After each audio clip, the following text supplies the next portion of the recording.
राम राम दोस्तों, मैं भगवान राम का वंशज अभयवीर आपका आपके चैनल में हार्दिक स्वागत एवं अभिनंदन करता हूं। दोस्तों, आज मैं आपको त्रेता युगीन अयोध्या के स्वर्ग से सुंदर स्वरूप एवं निर्माण कार्यों के संबंध में सबसे एक्सक्लूसिव एवं नवीनतम जानकारी प्रस्तुत करूंगा।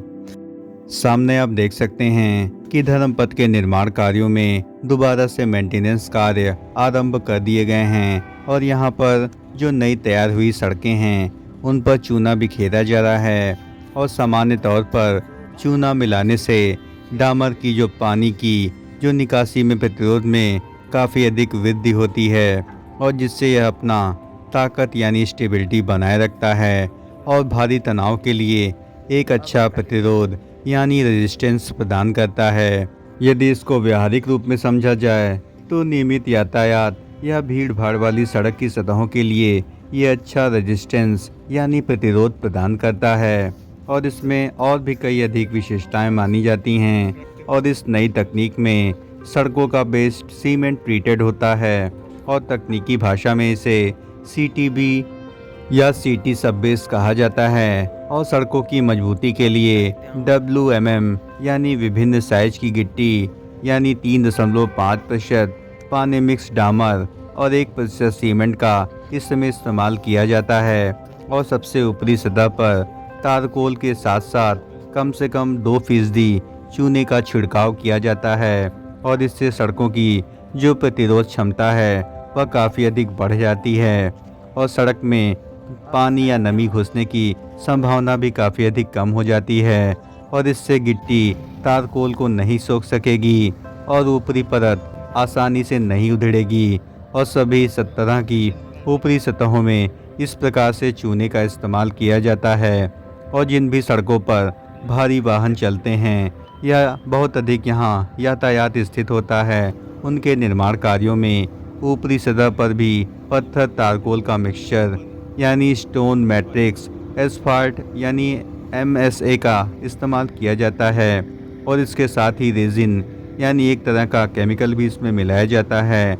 और सड़क की ऊपरी परत से ठीक नीचे वाली परत यानी DBM या BM भी कहा जाता है, इसमें लगभग 1% चूने का इस्तेमाल किया जाता है। सामने आप देख सकते हैं कि धर्मपथ के निर्माण कार्यों में सड़कों को बनाए जाने के लिए पेवर मशीन यानी हाइड्रोलिक पेवर मशीन का बेहतरीन इस्तेमाल किया जा रहा है।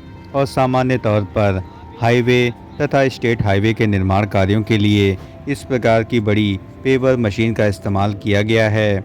लेकिन अयोध्या में रामपथ के निर्माण कार्यों में भी बहुतायत इसी मशीन का प्रयोग किया गया है क्योंकि यह एक बार में लगभग 500 मीटर सड़क का निर्माण कार्य कर देती है। सामने आप देख सकते हैं कि पेवर मशीन द्वारा सड़कों के निर्माण कार्यों के बाद यहाँ पर रोलर मशीन के द्वारा सड़कों का समतलीकरण किया जा रहा है। और आप सामने देख सकते हैं कि इस रोलर मशीन पर पानी का भी छिड़काव किया जा रहा है यानी इसके पहियों पर पानी डालने से इसमें डामर चिपकती नहीं है और इस सड़कों को भली भांति स्लेब में यानी अपने समतलीकरण आकार में गति प्रदान की जाती है। 500 वर्षों के त्याग बलिदान एवं संघर्षों के बाद प्रभु श्री राम लला के मंदिर का उद्घाटन हो ही गया और इसके बाद यहाँ पर लाखों की संख्या में दिन प्रतिदिन श्रद्धालुओं का आगमन हो रहा है। और इसी क्रम में अयोध्या में विकास कार्यों को भी गति प्रदान की जा रही है। और आप सामने देख सकते हैं कि अयोध्या में सबसे VVIP और सबसे सुंदर मार्ग यानी धर्मपथ को कितने खूबसूरत ढंग से सजाया और संवारा गया है। और यहाँ पर जो सूर्य स्तंभों की आभा है वह काफ़ी अधिक मनमोहक है जो कि सभी राम भक्तों के मन को स्पर्श कर लेने वाली है। और आप सामने देख सकते हैं कि यहाँ पर वृक्षों पर जो लाइटिंग की व्यवस्था की गई है वह काफ़ी अधिक मनमोहक एवं दिव्य प्रतीत होती है। और आपको धर्मपथ में रात्रि में भी दिन जैसा आभास होगा क्योंकि संपूर्ण धर्मपथ दूधिया रोशनी में नहाया हुआ है। और सूर्य स्तंभ एवं डिवाइडर की जो लाइटें हैं वह काफ़ी अधिक खूबसूरत एवं मनमोहक प्रतीत हो रही हैं। सामने दिख रहे परिदृश्य में धर्मपथ पर जो चूने का छिड़काव किया गया है वह दूधिया रोशनी में काफ़ी अधिक मनमोहक लग रहा है। और आप सामने देख सकते हैं कि यहाँ पर जो बेहतरीन म्यूरल आर्ट यानी जो म्यूरल पेंटिंग का बेहतरीन इस्तेमाल किया गया है वह काफ़ी अधिक मनमोहक है। और यहाँ पर रामायण प्रसंगों पर बेहतरीन म्यूरल आर्ट को प्रदर्शित किया गया है। सामने दिख रहे रामायण प्रसंग में आप स्पष्ट रूप से देख सकते हैं कि यहाँ पर जो कथानक दर्शाया गया है वहाँ पर स्पष्ट रूप से राजा दशरथ अपने सभी पुत्रों एवं पुत्र वधुओं के साथ अयोध्या नगर में प्रवेश करते हैं और संपूर्ण अयोध्या के जो निवासी हैं वह इसका धूमधाम से स्वागत एवं अभिनंदन करते हैं। और यह काफ़ी अधिक खुशी वाले क्षण थे जब राजा दशरथ जो कि प्रभु श्री राम के पिता थे वे स्वयं संपूर्ण परिवार के साथ अयोध्या नगरी में प्रवेश करते हैं और संपूर्ण अयोध्या नगरी त्रेता युगीन स्वरूप में दिखाई पड़ती है और सभी जन काफ़ी अधिक हर्षित एवं प्रफुल्लित रहते हैं। और यहाँ पर जो म्यूरल आर्ट है वह काफ़ी अधिक अद्भुत एवं कलात्मक है और यहाँ पर जीवंतता का भी बोध होता है, क्योंकि इस पेंटिंग्स की जो सबसे बड़ी खास बात है कि यह रामायण कथानक के साथ साथ आपको त्रेतायुगीन अयोध्या के दिव्य अनुभव का भी दर्शन कराएगा। दोस्तों, प्रभु श्री राम के दिव्य अलौकिक मंदिर की ओर जाने वाले सबसे वीवीआईपी एवं भव्य मार्गों में से एक धर्मपथ के सबसे नवीनतम एवं मनमोहक प्रदेश के विषय में हमारे द्वारा दी गई जानकारी यदि आपको जरा भी पसंद आई हो तो इस चैनल का हृदय से समर्थन करें। इस चैनल को लाइक करें, शेयर करें एवं सब्सक्राइब करें और कमेंट बॉक्स में जय श्री राम जरूर लिखें। सामने आप देख सकते हैं कि यह जो रामायण प्रसंग है वह हृदय को झकझोर देने वाला है कि जब माता कैकेयी प्रभु श्री राम के लिए वनवास एवं भरत के लिए राजगद्दी मांगती हैं तो राजा दशरथ व्याकुल होकर जमीन पर गिर पड़ते हैं और वे उनसे कामना करते हैं कि वे इस प्रकार का वचन न मांगे। लेकिन कैकेयी पूरी तरीके से दुखी मन से प्रभु श्री राम के लिए वनवास एवं भरत के लिए राजगद्दी मांगती हैं और इस प्रकार का अन्याय देखते हुए राजा दशरथ काफ़ी अधिक दुखी हो जाते हैं। और इसका जो पहला प्रसंग है उसमें कहा जाता है कि केउ हेतु रानी रिसानी परसद पानी पाते ही नेवराई, यानी हे रानी तुम किस लिए रूठी हो। और यह कहकर राजा उसे हाथ से स्पर्श करते हैं तो वह उनके हाथ को झटक देती हैं और ऐसे देखती हैं कि मानो वे क्रोध से भरी हुई क्रूर दृष्टि से देख रही हों।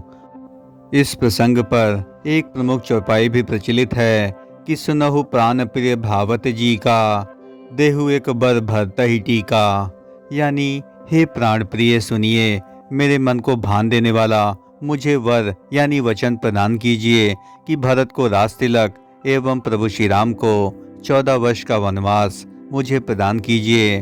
और इस प्रकार की बातों को सुनते ही राजा दशरथ मूर्छित होकर धरती पर गिर पड़ते हैं और वे अत्यधिक शोकग्रस्त हो जाते हैं कि किस प्रकार से कैकेयी ने प्रभु श्री राम के लिए वनवास मांगा।